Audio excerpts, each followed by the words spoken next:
God is good. All the time. All the time. God is good. Amen. So, happy Lord's Day po sa inyong lahat, mga kapatid. Lord's Day. Lord's Day po. So, salamat muli tayo sa Panginoon at tayo po ay muling narito upang mag-aral at magbigay ng papuri sa kanyang banal na pangalan. Sino po ang inaantok sa inyo, mga kapatid? So, stretching po tayo. Ano po? So, labanan niyo po ang inyong antok sa hapong ito dahil ako po ay nangangailangan ng tulong sa inyo. So, nangangailangan ng tulong ng atensyon niyo po para po sa pakikinig ng mensahe ng Panginoon sa hapon pong ito. So, ang mensahe ng Panginoon sa hapon pong ito ay matatagpuan sa Genesis chapter 2, verses 18 and 21 hanggang 23 po. Sabi po dito sa wikang Tagalog, at sinabi ng Panginoong Diyos, hindi mabuti na ang lalaki ay nag-iisa. Siya ay gagawa ko ng isang katuwang na nababagay sa kanya. Verse 21, kaya't pinatulog ng maimbing ng Panginoong Diyos ang lalaki, at habang siya ay natutulog, kinuha niya ang isa sa kanyang mga tadyan at ipinaghilom ang laman sa lugar na iyon. At ang tadyang na kinuha ng Panginoong Diyos sa lalaki ay ginawang isang babae at dinala siya sa lalaki. At sinabi ng lalaki, sa wakas ito'y buto ng aking mga buto at laman ng aking laman. Siya ay tatawagin babae sapagkat sa lalaki siya kinuha. So, basbasan po nawa ng Panginoong Diyos ang pagkabasa sa kanyang mga salita. Ang mensahe po ng Panginoong Diyos sa hapon pong ito ay pinamagatan na isang tanong. So po, am I weak when I ask for help? Ako ba ay mahina kung ako ay humihingi ng tulong sa ibang tao? So, yun po yung bibigyan po natin ng kasagutan. Dahil may mga tao po, mga kapatid, na gusto nila sila ay alone. Na po. Kung may ginagawa sa buhay, gusto nilang mapag-isa. Sa lahat ng mga bagay ay gusto nilang mapag-isa. So, ngayon hapon pong ito ay maaaring bigyan po natin ng pansin yung mga bagay na yon upang mamulat po tayo sa katotohanan. Katotohanan na tayo po na mga tao ay nilalang para makihalubilo at maghanap ng katulong sa buhay po natin. Po. Alisin po natin sa isipan po natin yung kaisipan, kaya ko, kahit ako lang mag-isa. Hindi po gano'n. Sabi nga, no man is an island. Sabi niya, lahat po ay, sa lahat po ng lugar na pupuntahan po tayo, meron po tayong kasama. Ngayon, ang problema is, isinisit aside ng mga ibang tao ang kanilang sarili. O ina-isolate nila yung kanilang sarili. Dahil may mga kaisipan na pag ang tao ay humihingi ng tulong, iniisip ng hinihingian ng tulong, yung humihingi ng tulong ay mahina. Or yung tinutulungan, iniisip niya sa kanyang sarili ay mahina. Ngunit totoo po ba yan, mga kapatid? So dito po sa binasa natin, Genesis chapter 2 verse 18, nakita ng ating pong Panginoong Diyos na sa lahat po ng kanyang nilalang ay walang natagpuang katuwang ang lalaki. Kaya nga sabi ng Panginoon, igagawa ko siya, ililikha ko siya ng kanyang magiging kasama at katulong. Magiging katulong. So, makikita po natin from that verse na sinasabi po ng Panginoong Diyos na kinakailangan po natin na may maging makasama at may maging makatulong sa bawat isa sa atin. So, sana po ay makita po natin sa mga oras na ito, sa hapon po ito, yung bagay na dapat po nating gawin. At makita din po natin kung ano yung magiging resulta kung tayo bilang mga tao ay hindi hihingi ng tulong sa ibang tao. At makikita din po natin kung ano yung maging may dudulot nito sa atin kung tayo po bilang mga tao ay humihingi ng tulong sa ibang tao. So yun po yung mga bagay na titignan po natin sa atin pong pag-aaralan sa hapon po ito. Una, tignan po natin kung ano yung magiging resulta kung hindi ka humihingi ng tulong. Ecclesiastes chapter 4. Ecclesiastes chapter 4 verse 7 and 8. So sabi po dito, muli kong nakita ang walang kabuluhan sa ilalim ng araw. Isang taong nag-iisa, walang anak o kapatid man. Gayunmay walang wakas ang lahat niyang pagpapagod, at ang kanyang mga mata ay hindi nasisiyan sa mga kayamanan. Kaya't hindi niya tinatanong, para kanino ako nagpapagod at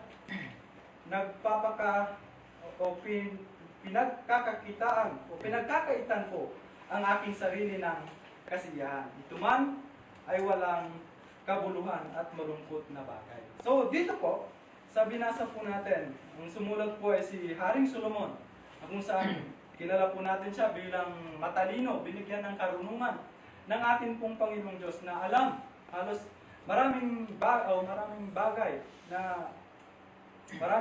sa kanya ang madali lang. Alam niya, okay, marunong siya sa maraming bagay. At isa po sa kanyang na-obserbahan habang siya po ay nabubuhay, yung taong nag-iisa. Ano po? Sabi niya doon sa verse 8, isang taong nag-iisa, walang anak, kapatid man, gayunmay walang wakas ang lahat niyang pagpapagod. So unang makikita po natin, kung tayo po ay mamumuhay ng mag-isa, our labor is endless. Kung tayo po, kung nanaisin po natin na mamuhay na mag-isa, ang ating pong pagpabagal ay walang hangganan.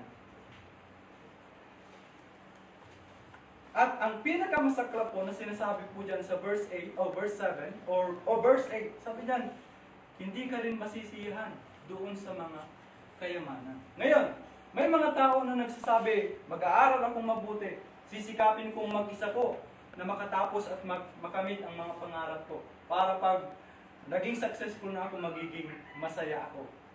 So, sabi po dito, sabi po ng mga ngaral is, kung tayo po ay nag-iisa, ginawa natin ang bagay sa ating sarili lamang, time will come na hindi rin po tayo masisiyahan o masasatisfy doon sa mga pinaghirapan po natin. Parang magiging walang kabuluhan yung mga pinaghirapan po natin. So, yun yung una na magiging kapangamakan o resulta ng hindi paghingi ng tulong sa ibang tao. Ano pa po? Kung ikaw ay, kung makita mo na hindi ka nasasatisfy, hindi ka nasisiyahan sa mga pinaghihirapan mo, dahil mag-isa ka lang, sabi diyan, you will surely fail in almost everything. Magiging bigo ka sa lahat ng bagay. Bakit? Dahil alam po natin na bilang tao ay meron pong hangganan ang mga kakayahan po natin. Limited lamang po ang mga kakayahan ng bawat isa sa atin. Kaya verse 10 sa Ecclesiastes 4 verse 10, sabi diyan, sabi, ngunit kahabag-habag siya na nag-iisa kapag siya bumagsak at walang iba na magbabangon sa kanya. Yun. Kaya kung bakit kinakailangan po natin ng katuwang sa buhay, para pagdating ng panahon, kung dumating man ang kabiguan sa ating pong buhay, meron pong aalalay sa bawat isa sa atin. Ngayon, kung pinili mo na mapag-isa lang lamang, pag ikaw ay nabigo, walang tutulong sa iyo. Ngayon, kung walang tutulong sa iyo, may tutuloy mo pa ba yung mga plano mo, pangarap mo sa buhay? Hindi po. Kaya magiging failure ka po sa iyong buhay. Lahat po tayo ay dumarating sa pagkakamali. Ngunit sa pamamagitan po ng mga kasama po natin, maaari po nating maituwid yun at muli pong bumangon ng may lakas. Okay. So, ikaw rin ay mag-give up sa lahat ng iyong mga naumpisahan sa buhay. At hindi ka magiging matagumpay. Hindi po tayo magiging matagumpay dahil sabi po dito sa Verse 8, para kanino ako nagpapagod at pinagkakaitan ko ang aking sarili ng kasiyahan. Kung hindi po tayo humihingi ng tulong, time will come, marirealize natin na pinagkaitan po natin ang ating sarili ng kasiyahan na dapat po nating tinatamasa. Mga kapatid, mga kaibigan, ang Diyos po ay dinilang po tayo ng Diyos upang makisama sa ibang tao at makipagtulungan sa ibang tao. Ang tanong sa atin is, kung meron bang mga humihingi ng tulong sa atin, ay lagi po ba tayong handa? Okay. Bilang mga Kristiyano, lalo tigit po sa loob ng anak ng ating pong Panginoon, so iglesia ng ating pong Panginoong Kristo, dapat handa po lagi ang bawat isa sa atin. Galatians chapter 6 verse 10. Kung meron po tayong pagkakataon na tumulong ay gumawa tayo o tumulong po tayo. Lalo tigit po sa mga nangangailangan ng tulong. So, isipin po natin na tayo po ay kabilang na sa iisang katawan na kung saan kailangan ang bawat isa ay gumagawa ng parte upang makipagtulungan. Lagi pong nai-example ni Brother Kenneth yung sa katawan po, nung nagkaisa yung kamay, mata, paa, at bunganga na hindi na gagalaw para hindi na mapakain si Chan. Kasi yun na lang yung ginagawa niya. Pero ano yung nangyari sa kanya? Diba, nung hindi nila pinakain si Chan, ang buong katawan ay nanghina. Ganun din po sa atin. Gawin po natin ang parte natin, bawat miyembro ng iglesia, para patuloy po itong lumakas. Lahat po tayo dito ay merong kanya-kanyang kakayahan. Yan. Kinakailangan ng bawat sa atin ang tulong ng bawat isa. Kung titignan lamang po natin, ang ilan sa atin ay magaling kumanta, ang iba sa atin ay magaling sa pangangaral, ang iba sa atin ay magaling makipaghalubilo. Ngayon, kung pinagsama-sama po natin yung mga bagay na iyon, magagamit po natin iyon para sa kapurihan ng atin pong Panginoon Diyos. Kaya ano po yung hinihintay natin, mga kapatid? Huwag po nating sarilihin yung mga pabigat, mga pasanin natin pong dinadana sa buhay. Humingi po tayo ng tulong. Bakit po? Ano po yung magiging resulta? Pag ang tao ng Diyos o tayong mga tao ay humihingi ng tulong. Unang-una po sa lahat is mapapagaan po ang gawain po natin. Hindi po sa tamad po tayo, kundi may madaling paraan pala na mapapagaan yung atin pong trabaho. Example po natin, kung si Brother Kenneth lamang po, yung tatayo dito sa harap, magsusunglid, magpe-prayer, lahat-lahat sa kanya, ano po kaya yung mangyayari sa kanya? Hindi po ba, pagdating ng closing prayer siguro, baka hindi nyo na marinig yung kanyang boses. Sapagkat mapapagod, may kapaguran, may hihirapan. Ganun po yung Superman, yung nag-iisa. Ano po? Pero, dahil dumating po kami na magiging kasama niya, napagaan po yung gawain. Bakit? Dahil sa mga gawain na nasa loob ng iglesia o sa tuwing araw ng linggo is meron pong naka-assign. At ganun po yung maitutulong kung tayo po o may dudulot ng paghingi po ng tulong. Mapapagaan ang gawain. At kung napapagaan ang mga gawain po natin, ibig sabihin din po, meron po at meron na magpa-prosper po tayo sa lahat po ng mga ginagawa po natin. Dahil mag-aas po tayo ng tulong sa mga tao na alam natin na makakatulong po sa atin. For example, sa pag-aaral, sa pag-aaral, may mga iba na magaling sa mathematics, may mga iba magaling sa science, mga ganun po, sa mga history. Ngayon, sa mathematics na lang po. For example, mahina ako sa mathematics, at totoo po yun. So, okay, mahina ako sa mathematics. Ngayon, kung ang hiningian ko ng tulong ay yung taong kapwa ko rin hindi marunong sa mathematics, ano po yung mangyayari sa amin? Wala po, magiging bokya, ano po? Ngayon, dahil gusto ko na maging successful ako, maging matagumpay ako sa pag-aaral doon sa mathematics, then aas ko yung mga marurunong sa mathematics na sila yung makakapagturo sa akin. Makakatulong sa akin para matuto doon sa subject na iyon. So, ganun po. Mapapagaan at tayo po ay magpa-prosper sa ginagawa po natin. Dahil pipiliin po natin yung mga tao na makakatulong sa bawat isa sa atin. So, at ano pa, yung may tulong po sa atin, matututunan po natin yung mga bagong estratehiya kung tayo po ay humihingi rin ng tulong. We will learn something different na makakatulong sa atin, magbibenepisyo po sa bawat isa sa atin. Kung noon, hindi ka marunong umawit, at dahil meron kang mga nakasama na mahilig umawit, may pag-asa na matututo kang umawit.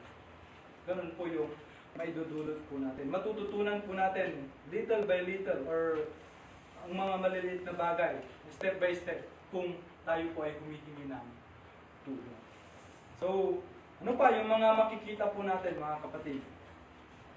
Kung tayo po ay natututo, ibig sabihin, tayo rin po ay lalago.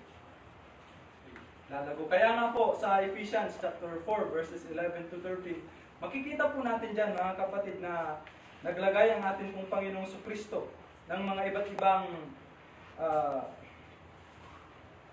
mga abilidad, kakayahan sa loob ng iglesia upang sa ikalalago ng kanyang iglesia. So basahin po natin yan. Ephesians 4 verses 11 to 13. Ganito po, pinagkaroban niya ang iba ng maging mga apostol, ang iba ay propeta, at ang iba ay ebanghilista, at ang iba ay pastor at mga guro, upang ihanda ang mga banal sa gawain ng paglilingkod sa ikatitibay ng katawan ni Kristo, hanggang makarating tayong lahat sa pagkakaisa ng pananampalataya at sa ganap na pagkakilala sa anak ng Diyos, hanggang maging taong may sapat na gulang, hanggang sa sukat ng ganap na kapuspusan ni Kristo. So yun po. Pinapakita po ng banal na kasulatan na meron pong mga iba't ibang gawain na iniatang sa ibang sa bawat miyembro ng iglesia ng ating pong Panginoon. Na kung saan sila po ay makakatulong po sa atin upang ihanda una sa gawain sa Panginoon, at ang pinaka-purpose din po ay upang lumago tayo. Lumago ang bawat isa po sa bawat isa po sa atin. So, yun po, huwag po tayong mahiya na humingi ng tulong. At kung tayo po ay humihingi ng tulong at natutulungan, makikita po natin yung kahalagahan ng pagtulong. Ngayon, kung may nakita po tayo na isang kapatid na nahihirapan, hindi po tayo magdadalawang isip na hindi siya tulungan.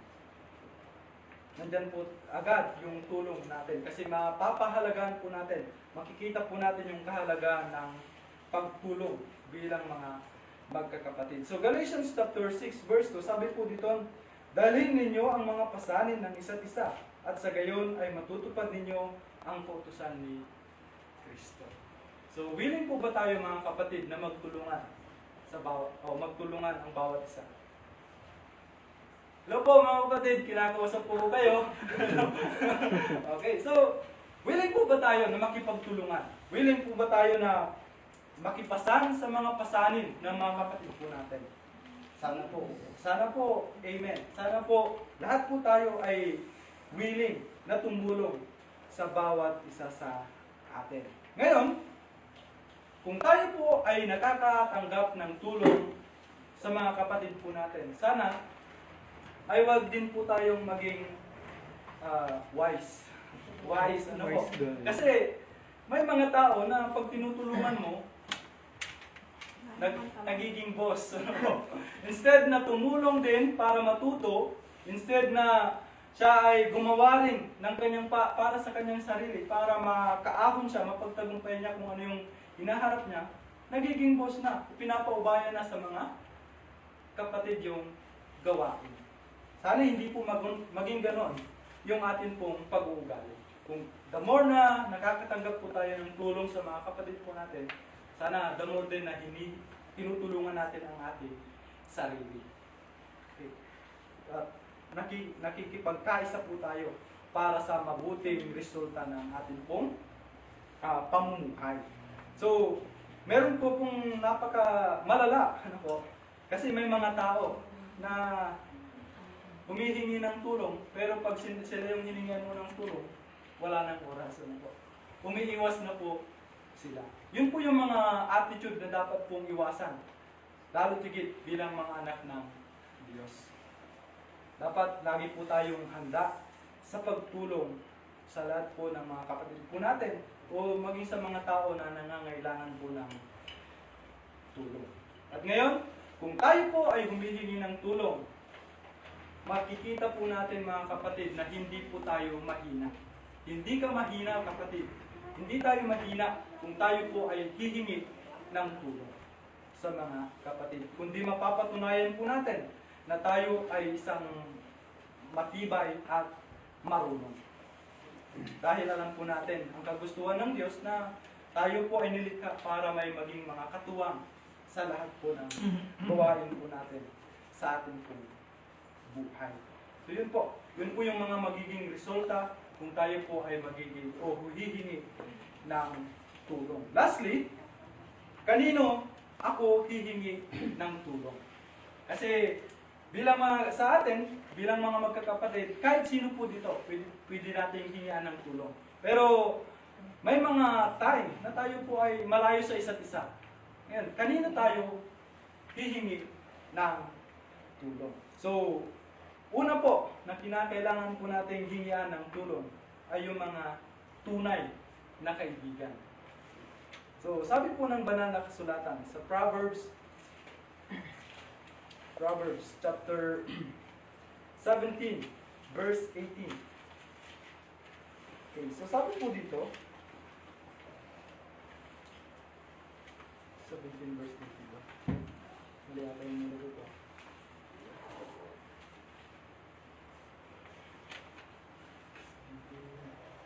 Okay, 17 verse 17 po pala. So, sabi po dito, ang kaibigan sa lahat ng panahon ay nagmamahalan, at ang isang kapatid ay pinanganganak para sa kagipitan.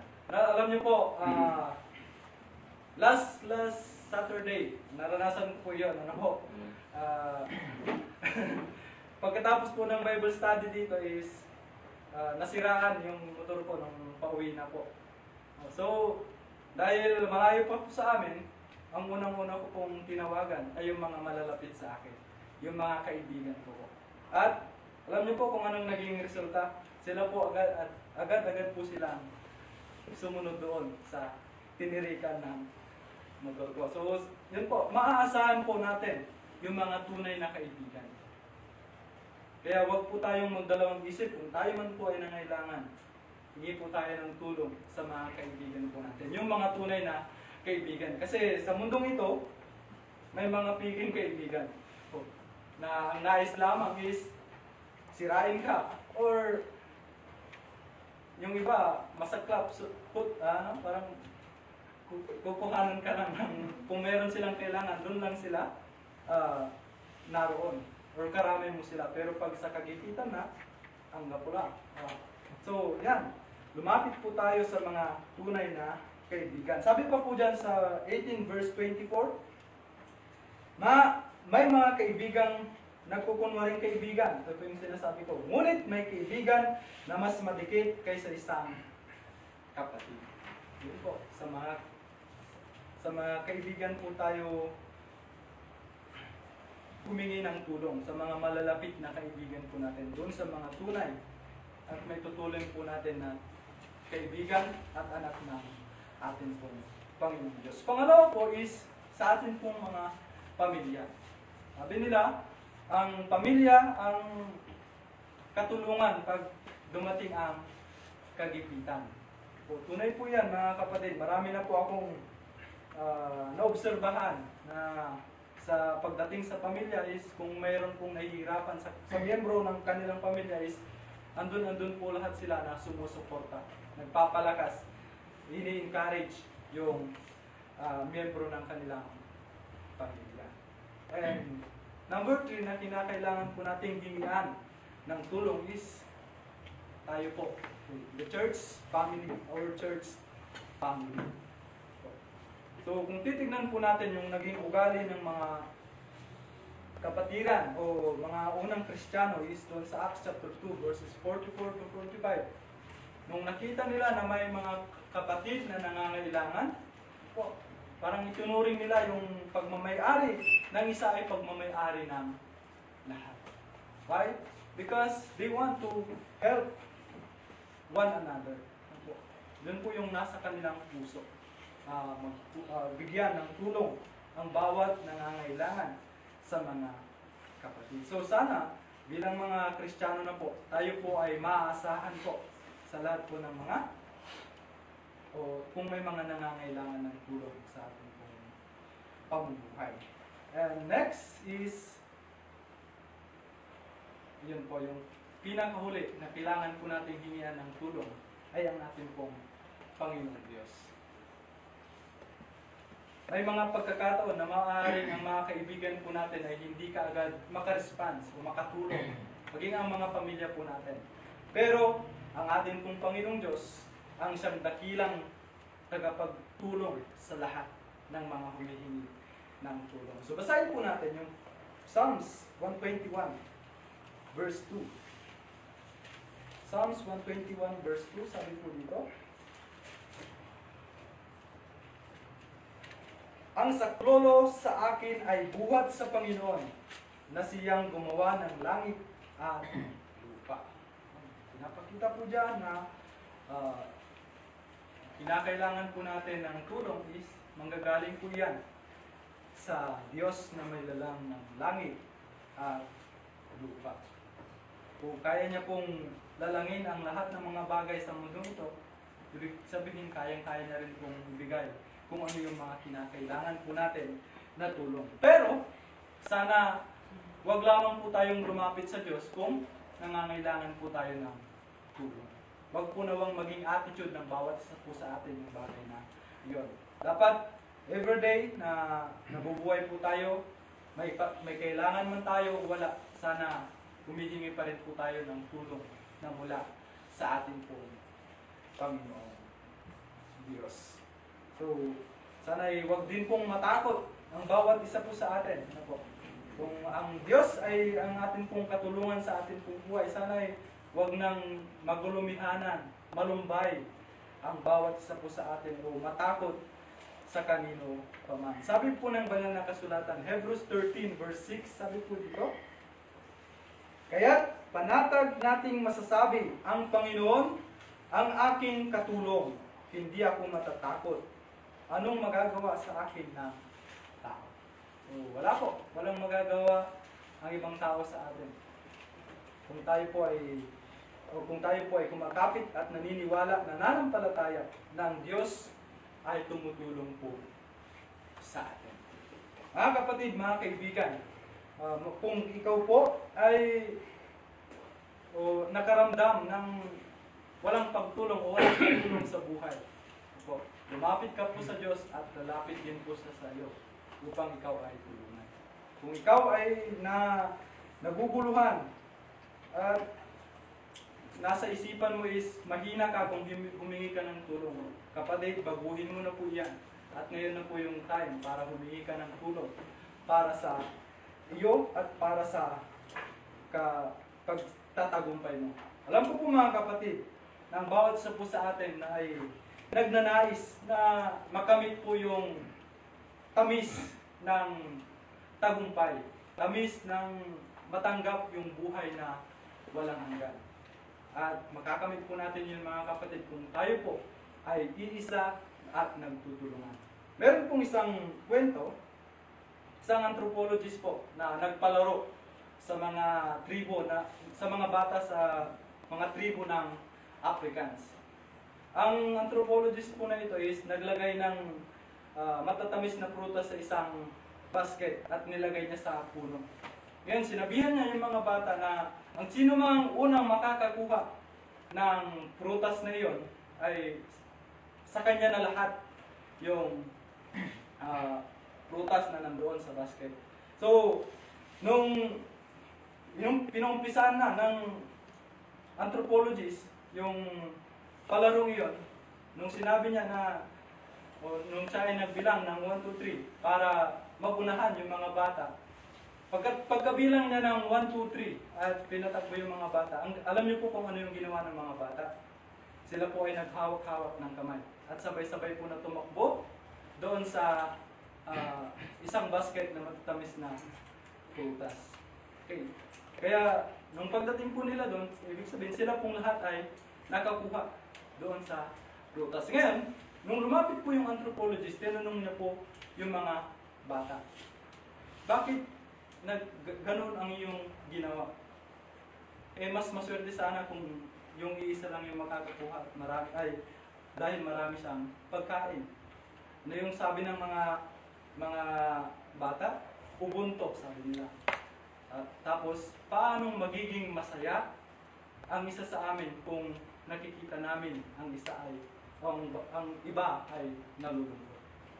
So, kaya nakita na yung salitang Ubuntu po is nangangahulugan po yun sa tribo ng mga Soksa na African na I am because we are.